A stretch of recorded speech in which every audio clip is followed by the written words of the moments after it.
China has just unveiled its latest battlefield innovation, the Black Bee, a new class of miniature attack drones capable of carrying up to 6 mini-bombs each.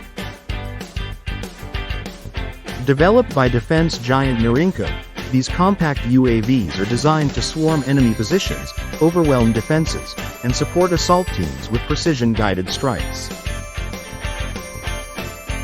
For the first time, the Black Bee was showcased in action during a live demonstration, revealing a vision of future warfare led by autonomous, intelligent combat units.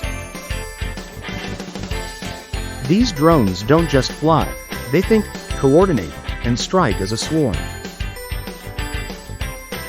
Each unit has a distinct role, from reconnaissance to target acquisition and direct attack, powered by a distributed artificial intelligence system. What makes the Black Bee revolutionary is its modular design and swarm-based tactics. Instead of being remotely piloted by a single operator, the drones communicate and adapt in real time using collective behavior algorithms. This gives them a massive edge in survivability.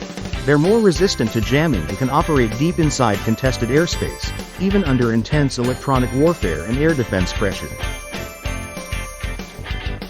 During field trials, the swarm showed its ability to locate and strike designated targets with speed and precision. From destroying light armor to disrupting command posts, the Black Bee proved it's more than just a flying bomb, it's part of a coordinated offensive system.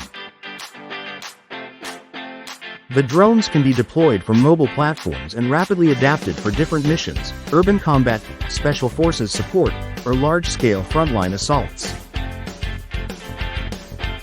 NORINCO is pitching the Black Bee as a versatile air dominance tool, one that can change the tempo of ground operations and secure tactical superiority in the most hostile environments. As drone warfare evolves, the Black Bee offers a glimpse into a future where autonomous systems, not just soldiers, shape the battlefield. In this new era, swarming drones aren't just hardware, they're a doctrine. Fast, flexible, and deadly.